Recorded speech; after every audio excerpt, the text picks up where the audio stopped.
Eu estou aqui para mais um telecast, levando informação e conhecimento educacional para você que está nos assistindo. E o papo agora é sobre um novo conceito que está surgindo aí no mercado, tá? Quem vai falar se é conceito, se é hype, daqui a pouco é uma pessoa muito importante que eu vou apresentar para vocês. Universidade multimodal com ninguém mais, ninguém menos que a professora Jucimara, que está aqui comigo, minha amiga. Satisfação, professora. David, que prazer estar aqui participando desse telecast da Isso. Telesapiens com meu querido amigo de David e toda a sua equipe. Um prazer. Universidade multimodal. Essa é a nova vibe do momento que está sacudindo o mercado por uma questão de tendência, por uma questão regulatória. Entendi. E qual seria a diferença básica entre, por exemplo, multimodal, EAD, presencial? Explica um pouquinho para a gente, professor. O conceito de multimodal ele vem de um ator mexicano que eu estou usando aqui nesse artigo, que é o professor Rodolfo, da Universidade do México, e ele está dizendo que são multiplataformas que são utilizadas em ambientes, sejam presenciais, digitais, para viabilizar a aprendizagem. No contexto da América Latina, o multimodal está muito presente como uma forma de tornar a instituição, inclusive, flexível, dando para o aluno a escolha de estudar ou EAD, ou presencial, ou semipresencial. No contexto brasileiro, que é a discussão desse artigo, nós temos uma mudança regulatória. A norma vem e diz: há cursos que são presenciais, há cursos que são EAD e há cursos que são semipresenciais, atendendo o catálogo nacional e atendendo às diretrizes curriculares nacionais. Então, no contexto brasileiro, a universidade não é nem EAD, nem presencial. Ela é multimodal. A gente já fez essa conceituação. Quando operávamos de forma presencial, usávamos o conceito de unimodal. Quando passamos a implementar presencial e educação à distância, bimodal. Agora ela é multimodal, porque ela opera em 3 formatos do nível estratégico, que se viabilizam por ambientes digitais ou presenciais. E por meio, que aí nós estamos falando da dimensão pedagógica, por meio de atividades síncronas, assíncronas, síncronas, mediadas e presenciais. Entendi. E isso é uma tendência que vem de fora ou brotou aqui do nosso jeitinho brasileiro de fazer educação, professora? Então, eu acho que assim, em primeiro lugar, há um novo aluno, um aluno digital, né? O Brasil teve, com a divulgação do censo do INEP, a virada de chave, quer dizer, o aluno preferiu estudar por tecnologias. Claro, o crescimento da educação à distância no Brasil, a gente sabe que está ligado a preço, está ligado à interiorização do ensino, está ligado a que todo o portfólio de cursos chegou no interior, que está ligado à escolha, à preferência desse aluno. Agora, esse conceito nasce por uma virada também regulatória, né? Então, a gente tem um cenário do novo perfil de aluno e um cenário em que a universidade se vê numa condição de ter que fazer a adequação de toda a sua estratégia, do seu portfólio, dos seus projetos, dos seus processos, para atender esse novo contexto. Ou seja, é algo que, na verdade, nem veio de dentro, nem veio de fora, veio do aluno, né? Ou seja, o aluno nos forçou a isso. Vem do aluno, vem da sociedade, vem do mercado. O aluno nos força. E o aluno quer aprender, David. Sim. O aluno quer aprender. Ele vem para a universidade, esse entendimento é muito importante. Saiu o Plano Nacional de Educação semana passada, o novo plano, depois de uma década, né? Houve uma revisão, está aí um novo plano, das metas todas focadas em aprendizagem. Seja IA, seja no conceito de multimodalidade, seja na outra hype agora, que é a inteligência artificial. Que inteligência artificial é essa? Como fazer? o foco tem que ser a aprendizagem. Professora, eu estou lendo aqui no seu artigo que você fala da mediação pedagógica na Universidade Multimodal, mas você fala aqui no item 14, né, sobre a mediação pedagógica por algoritmos, né? Explica um pouquinho isso e me fala, é possível usar uma mediação pedagógica por algoritmos de acordo com o novo marco regulatório? Nossa, o formulário do INEP, se você olhar aí os instrumentos que vêm do MEC, só se fala em IA, inteligência artificial, internacionalização, estão muito presentes nesse novo tom do Ministério da Educação. O que é uma coisa, o que é outra, né? Por que o gestor está olhando para a IA? Ele olha para a IA para resolver um problema. O uso da inteligência artificial na perspectiva do gestor é para resolver um problema.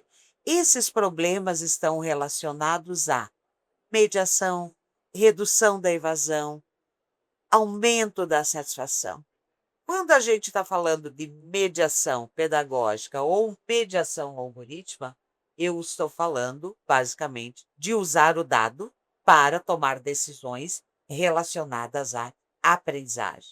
Então, faz sentido eu pensar em inteligência artificial, aportar inteligência artificial, né, de maneira que resolva os meus problemas ligado a essas questões. Então, mediação pedagógica a gente sempre fez com diferentes linguagens, veja todas as ferramentas que você disponibiliza para o mercado, conteúdos, laboratórios, vídeos, são linguagens, né? Agora, a gente olha para para o processo de ensino-aprendizagem e penso de que maneira eu posso utilizar o dado e o algoritmo para melhorar a aprendizagem. E quando eu estou falando em melhorar a aprendizagem, isso é muito importante, eu estou falando em revisão do meu método. Se eu não revisar meu método de aprendizagem, eu não tenho êxito na satisfação, na evasão, na jornada de aprendizagem desse estudante. Claro, parte de uma revisão desde o PPC, mas nós precisamos chegar no nível da sala de aula. E sala de aula no IAD é o AVA. O AVA, ele é um lugar onde o aluno se relaciona.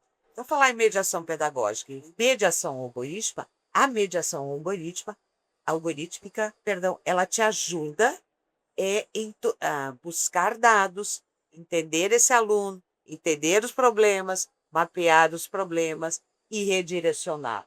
E mais do que isso, que eu acho que é o desafio que está na mão da equipe pedagógica, que está na mão do professor, é aprender como usar para me revisar o método. Entendi. Revisar o método para que esse aluno consiga aprender de forma diferente. Entendi. Você estava falando aí sobre a mediação algorítmica e na minha cabeça estava vindo umas confusõezinhas aqui, professor. Eu queria que você esclarecesse. Então, quando a gente fala de mediação pedagógica algorítmica, não é sobre substituir o mediador pedagógico humano por uma máquina, mas é entregar para o aluno, sim, esse recurso de um tutor virtual ou um tirador de dúvidas automático por IA, mas, ao mesmo tempo, entregar dados para que esse mediador pedagógico humano possa servir de, digamos, orientador deste aluno e poder medir a eficácia dessa mediação. É por aí? Nós não podemos transferir e principalmente o aluno transferir para a inteligência artificial fazer a sua tarefa, é um erro muito grande geracional. Esse aluno vai aprender. Então, quando eu estou olhando para esses agentes, inserindo isso no meu processo, eu estou fazendo de maneira que eu consigo liberar, inclusive, o meu professor para tarefas mais complexas. Obviamente, já está aí o bot, o chat no atendimento, né? A gente usa há muito tempo isso, os famosos help desk lá atrás, né? Foram apoios de ferramentas de tecnologia que a gente trouxe para tirar a rotina. À medida que eu tiro o rotineiro, que a IA resolve, ponto é como que eu faço a mudança no meu pé para que o professor permita e continue instigando o seu aluno a estudar, aprender, resolver, aplicar, olhando para para essas tecnologias, de maneira que ele interaja nesses espaços para entender, resolver, aplicar, conviver e interagir, né? Obviamente, em termos de eficiência operacional, quando a gente olha para uma instituição, pensar a inserção de tecnologia para melhorar o meu processo, para dar mais agilidade na minha captação, para dar um tempo de resposta mais rápido para o meu aluno, né? Então, eu tenho um nível de atendimento, seja pedagógico, seja administrativo ou de tecnologia, você ganha em eficiência operacional. O erro é eu olhar para a inteligência artificial e fazer uma substituição de um processo em que o aluno vai aprender, ele precisa Aham. estudar, ele precisa resolver, ele precisa aplicar, porque senão que profissional que nós vamos colocar no mercado de trabalho daqui a pouco? É verdade, é verdade. É? Ou seja, o receio de que a preguiça de aprender seja mais relevante para o aluno do que, né, digamos, a relevância do aprender. Ou seja, ele precisa fazer um esforço mental, precisa fazer um esforço efetivo para absorver o conteúdo e não fazer com que a IA responda as perguntas, Exato. que é uma tendência, né? A gente Exato. sabe que, infelizmente, nós temos a cultura da prova, né? Sim, Então, e essa sim. cultura da prova punitiva, né? Então, dificilmente a gente consegue convencer o aluno a não usar IA para responder uma prova, né? Se ele tiver essa oportunidade para isso. Mas eu acredito que essa multimodalidade também pode diversificar a forma de avaliação desse aluno, né? Sim. Fala um pouquinho, então, sobre Sim. a multimodalidade no que tange a avaliação da aprendizagem, professora. David, eu fiz o sanduíche do meu doutorado na Universidade Aberta da Catalunha, Aham. em 2006, 2007. Fiquei 6 meses em Barcelona. E uma das coisas que mais me chamou a atenção na UOC, à época, é que eles faziam a prova presencial para o aluno ir ao polo contar como ele tinha feito a avaliação online. Então, o método avaliativo deles naquele momento era para identificar uma espécie de validação do que esse aluno tinha feito no online. Evoluímos em muito de lá para cá, inclusive com tecnologias. Aham. Mas o que você está me perguntando é assim, de novo, é o método. Eu acho que o grande desafio agora é a gente recriar o método de avaliar, inclusive. Veja, nós temos tecnologias hoje, o aluno está aqui com câmera, tá? Ele não consegue entrar em outra plataforma, está bloqueado, mas ele pode estar aqui com o celular interagindo, tira uma foto aqui da tela, e eu posso estar interagindo, joga aqui para o chat, eu consigo fazer aqui, ó, clico aqui, cliquei, tirei a foto, fiz isso aqui, joguei para o chat GPT, digo, respondo, né? Então, tô aqui, ó, tô olhando para a tela. Então, assim, ó, mecanismos de cola sempre existiram. Quem cola não sai da escola, já se falou, mas não é isso o Não é ponto. privilégio da EAD, nem na multimodalidade vai ser também. É incrível. Você entrega um tema para a inteligência artificial, ela te dá a tese de doutorado, ela te dá um livro pronto. Então, assim, como que nós, instituição, passamos a utilizar, porque ela é um espetáculo, a gente não pode jogar isso fora. É incrível a inteligência artificial. E eu sou uma usuária da inteligência artificial. O que eu estou dizendo aqui é como que eu inserir a inteligência artificial, inserir uma tecnologia, sem fazer uma revisão do meu processo, da minha metodologia, do meu método, é um erro. Porque eu não ganho nos objetivos que eu quero. Se eu quero melhor eficiência, eu tenho que olhar para essa tecnologia com revisão do processo.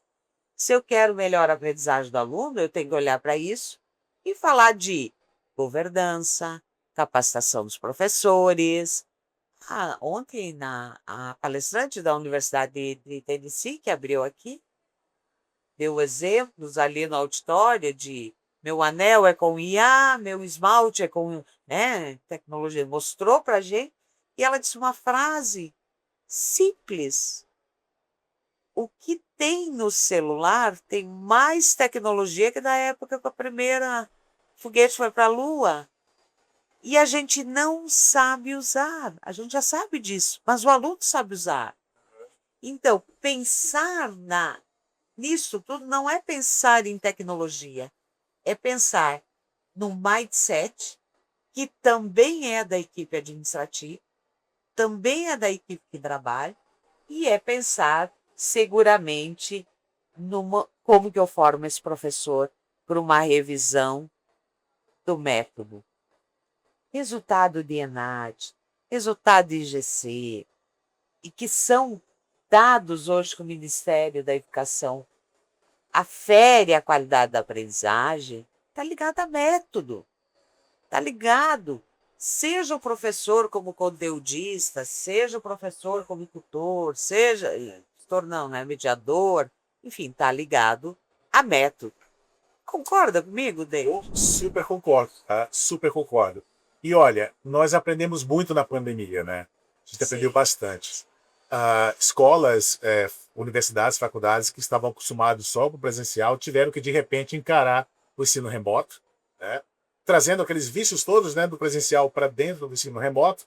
E foi ali onde houve muito aprendizado. E eu acredito que aquilo ali meio que foi uma virada de chave para a sociedade de um modo geral, não só no Brasil, mas no mundo inteiro.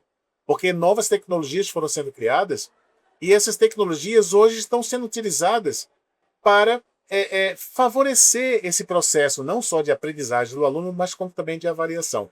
Nós tivemos, no meio da pandemia, uma experiência que eu agradeço muito aos céus por ter vivenciado isso, que foi um projeto chamado Condutax.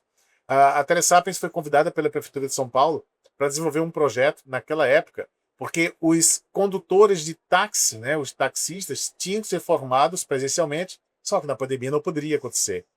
Então nós desenvolvemos um módulo dentro do Moodle que era capaz de identificar facilmente o condutor e durante a prova ele ficava gravando as imagens e se o condutor desviasse o globo ocular durante 3 segundos para um lado ou para o outro, ele Olha que travava a legal. prova. Olha que Né? legal. E já mandava um reporte lá para a instituição, ele tinha que fazer uma outra prova. Então, isso chamou a atenção da gente. Nossa, como a gente pode conseguir fazer com que a tecnologia colabore com o nosso propósito, né, que é levar a educação de qualidade para todos e todos os lugares. Esse é o nosso propósito desde 2007. Né? Então, como é que você vê o futuro da aprendizagem, o futuro da educação com essas novas tecnologias e dentro também do conceito da multimodalidade, professora? Eu queria falar primeiro em nível assim, eu tenho falado isso muito na América Latina, para as IES latino-americanas, inclusive.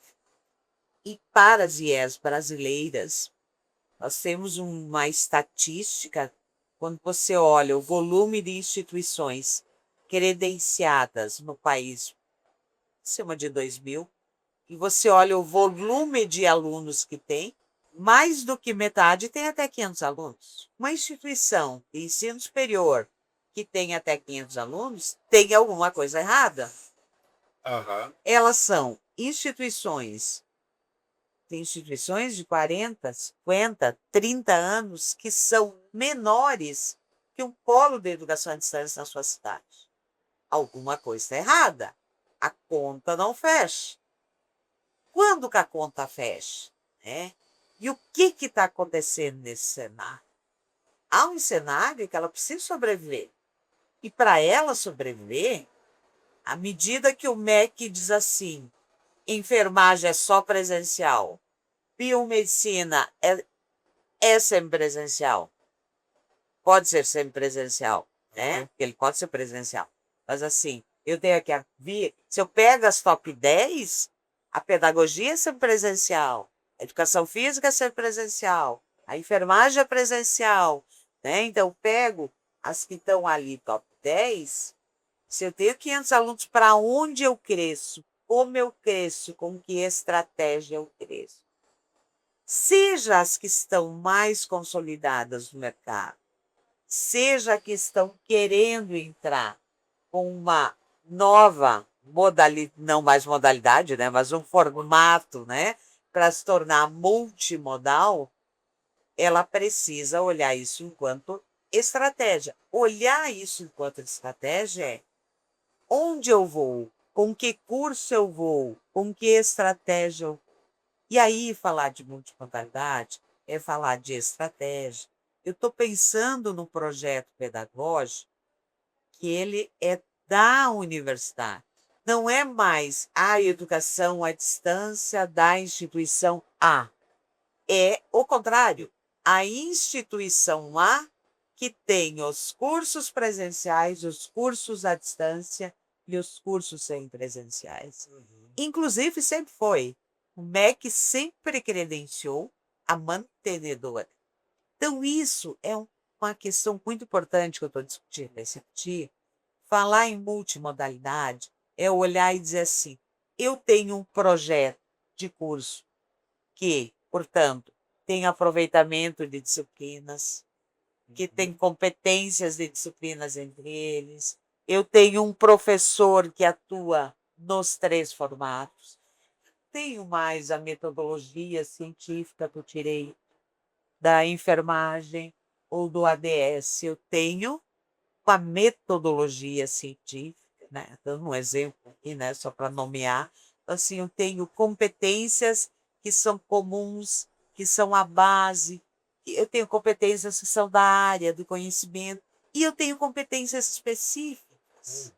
E olhando para isso, eu estou olhando em termos de estratégia pedagógica e de estratégia institucional, utilizando custos, utilizando plataformas, utilizando tecnologias que transitam entre os diferentes formatos. Porque não há cenário para duplicidade de custos. A questão de custos é um desafio muito grande para as instituições. Para que ela possa, o dilema do ovo da galinha, para mim crescer, eu tenho que ter budget de marketing, eu tenho que ter estratégia de marketing. Para sobrar investimento, eu tenho que ter uma eficiência operacional em termos de custeio. Minha folha acadêmica não pode representar 80% da minha receita. A conta não fecha. Sim, claro. A conta não fecha. Então, quando a gente fala de multimodalidade e a gente fala de tornar essa universidade multimodal, é pensar nestes níveis. Eu tenho projetos de curso que são em diferentes formatos, que rodam em ambientes, polo, sede, profissional. Então, isso é importante, porque é o desafio da IES. Ela está lutando para sobreviver no cenário latino-americano. Eu tenho conversado muito com os reitores, estive agora no México, estarei agora em Santiago do Chile em junho, participando do EBUTIC. A velocidade que o Brasil está é muito superior ao que alguns países da América Latina estão. E com um agravante, há instituições globais que nasceram na língua espanhola. O UOC, o NIR, o NED. O NIR está chegando com força avassaladora na América Latina. Essas instituições, seja as brasileiras locais, seja as latino-americanas em seus locais, se não fizerem a virada para se tornar multimodal, na perspectiva de atender um aluno, tem aluno que se adapta mais semipresencial, tem aluno que se adapta mais presencial, tem aluno que se adapta mais com IAD, de ampliar a sua doação. Eu tenho 500 alunos. Como é que eu chego em 1000? Para onde eu vou aqui no meu entorno, onde a minha marca chega? Isso vale para o Brasil fora. E a questão da América Latina, nós estamos à frente em algumas questões. Me preocupa que Peru fechou ano passado 35, ano retrasado, 35 instituições a mando do Ministério da Educação. Sério mesmo? Fechou. Nossa. Falta de qualidade. tinha uma fachada linda atrás, instituições que não tinham os indicadores de estrutura, de docente, de qualidade. Então, há um movimento, David, do multimodal, né, o que a gente chama de semipresencial. A América Latina chama de híbrido, ele absorve o conceito de híbrido, mas há um movimento e uma urgência, eu acho, de fazer a mudança. Fazer a mudança de modelo, sair do unimodal, do bimodal, para o multimodal, é atender o mercado, é atender o novo aluno e é atender a norma, no nosso caso. Isso, exatamente. Ou seja, aquilo que as pessoas chamam de trava, que é o marco regulatório, na verdade, ele é uma oportunidade, né? Porque aquilo que serve para mim, serve para todo mundo. Nós tínhamos um problema, temos ainda, né? Porque o marco ele não consegue virar da noite para o dia, mas que é, digamos assim, a presença de muitas instituições de ensino que não têm qualidade, que vendem preço, que entram na briga predatória de preço, né, mas que não entrega valor para o aluno, né? E o marco regulatório, pelo que a gente entende, ele veio, digamos, atender os anseios de quem trabalha corretamente, né, de quem tem uma proposta de valor. É assim que você entende esse marco regulatório, Júcia? Eu fiz uma mesa agora de manhã com o professor Vianney, com a Nilbe, com a Dinamara, sobre eu tenho uma preocupação bem grande com o ser presencial especificamente. Por quê? Primeiro, o marco regulatório ele veio com uma mudança muito grande, mudou muita coisa. E eu estou falando, eu já venho de uma história de intervenções do Ministério da Educação em outras frentes. Eu começo a fazer educação à distância, era a portaria 301, lá em 1998. Eu operava numa instituição que o modelo que a gente tinha, e a gente criou a primeira universidade virtual do Brasil, era de locais de prova. Nós aplicávamos prova, o aluno levava o livro didático, ele consultava a prova, podia consultar o que quisesse. Os alunos iam para a prova com o livro didático e ele não encontrava a pergunta o que é marketing. Tinha duas questões, nós nascemos assim, preocupados com a aprendizagem. Tinha duas questões lá que ele talvez fizesse, ele não ia encontrar o que é marketing, ele tinha que fazer, mas ele encontrava a seguinte pergunta: desenvolva um plano de marketing para adversários. Ele pode consultar o que quiser, né? A minha preocupação é que, primeiro, tem custo, sim. A resolução 4, ela, pelo limite legal, é 1º de julho. Não são flores, não tem nada de flores aqui. Há um discurso de qualidade, mas há, na prática, uma dor muito grande para as instituições, que é fazer uma virada de modelo, do qual ela tem que mudar não só a aportação a revisão do seu polo, que é custo, que tem que contratar equipe, tem que contratar supervisor, tem que fazer toda a questão dessa transição, atendendo conteudista, atendendo mediador, atendendo regente. E atenção, leia atentamente o que pode e o que deve. Há uma grande diferença entre dever e poder dentro do novo marco. Para o aluno, a gente lá atrás, você estava no sul, eu estava no sul, de lá eu fui para o Nordeste, o aluno tinha um modelo de satélite, ele ia no polo uma vez por semana. Fizemos isso, veio 2009, veio saneamento. Brasil, eu estava na Unisul nessa época. O tamanho do cheque da Unisul para atender o saneamento foi 15 milhões. A gente cortou a rede, mandamos material, lembra? A gente mandando livro físico para os polos. Então, mandamos biblioteca, aportamos, contratamos pessoas. Veio a revisão de 17, tivemos uma autonomia, né? Flexibilizou para abrir polo, tivemos uns avanços em termos de autonomia, principalmente, e agora o decreto veio. E ele, de novo, intervém na questão de fazer uma revisão drástica da rede de polos, ou seja, mexe na capilaridade, mexe na questão do preço e mexe na questão do produto. Para o aluno especificamente, ficou confuso. O aluno dizia assim: ou eu estudo EAD ou eu estudo presencial. Agora, que raio é esse de semipresencial? O que é isso? E a IES tem que explicar e o aluno tem que entender. Então, o novo produto semipresencial, está aqui o dado nesse artigo, o DICAP da Roper mapeou, é o produto que está mais crescendo, está fazendo mais captação, apesar de já termos tido um impacto muito grande na captação, o aluno não está entendendo.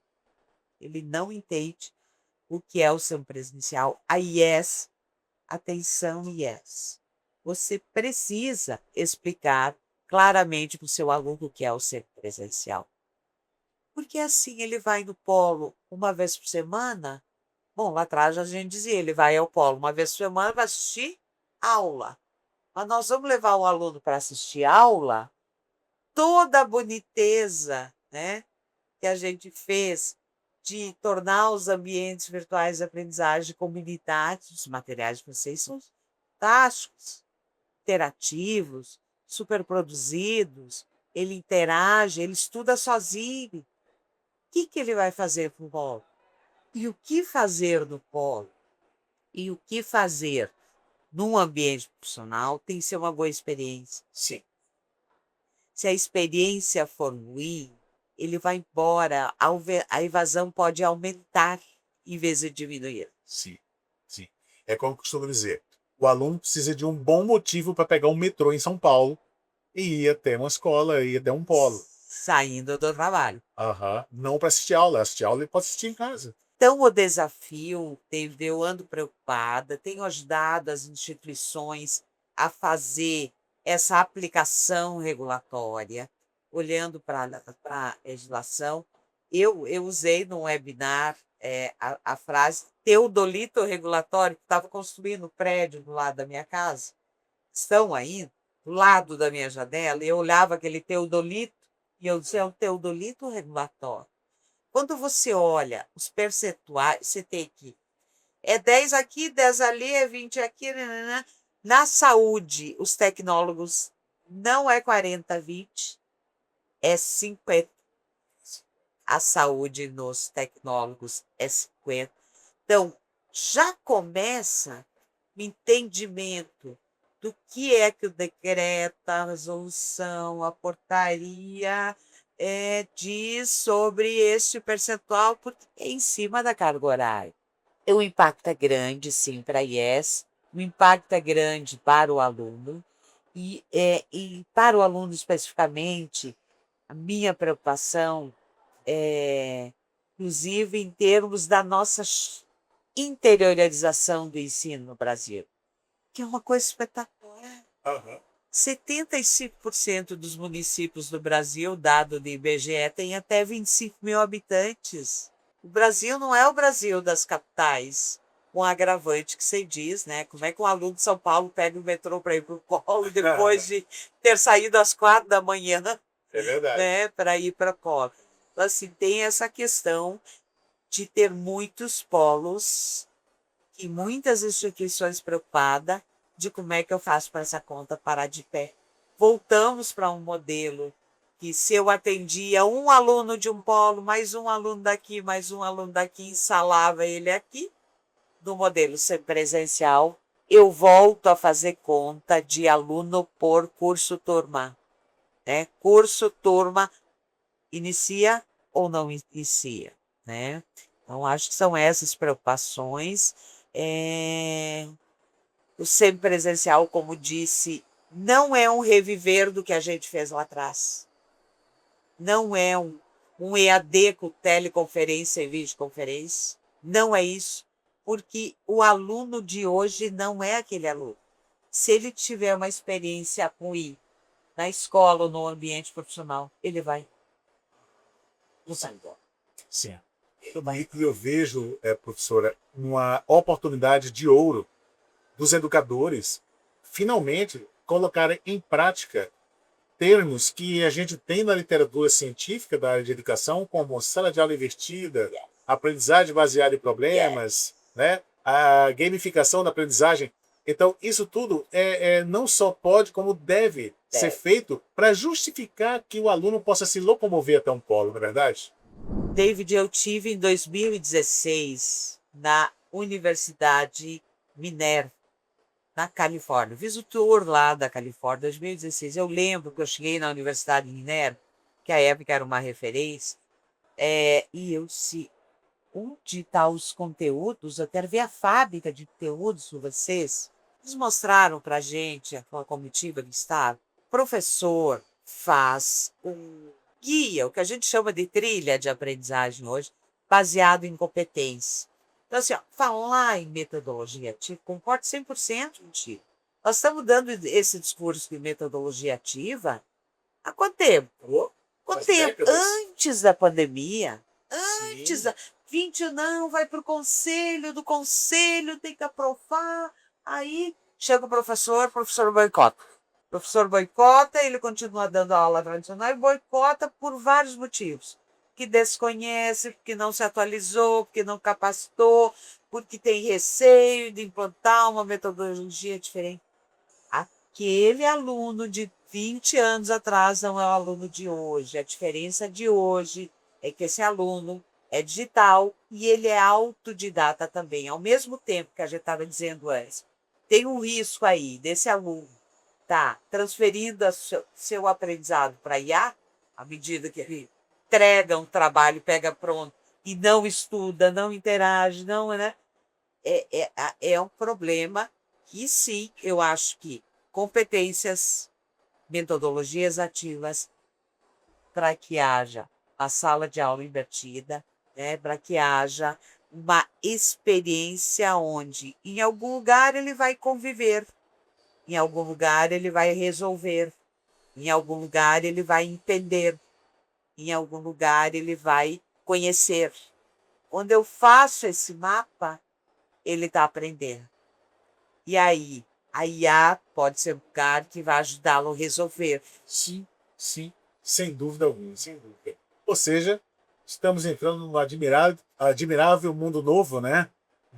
E isso é realmente fantástico. Professora, poderíamos ficar horas aqui conversando sobre o futuro, né? Sobre o presente também, mas eu acho que já temos informações suficientes e eu agradeço bastante Eu que agradeço. pelo seu conhecimento, pela sua disposição em compartilhar tanta sabedoria, tanto conhecimento para nós e para você que está nos assistindo.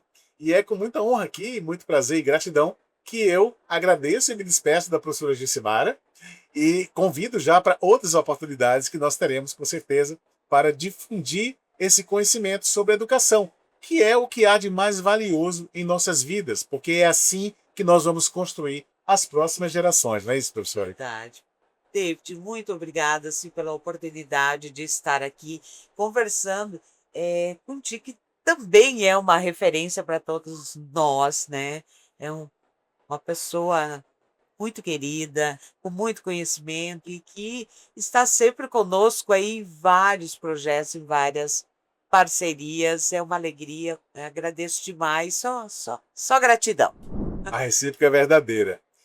E agradeço também a você que está conosco, tá? E não espere um pouco mais, tá? Porque nós temos outros episódios do nosso telecast com mais personalidades tão brilhantes aqui quanto a nossa professora Jucimara. E fique conosco e até a próxima.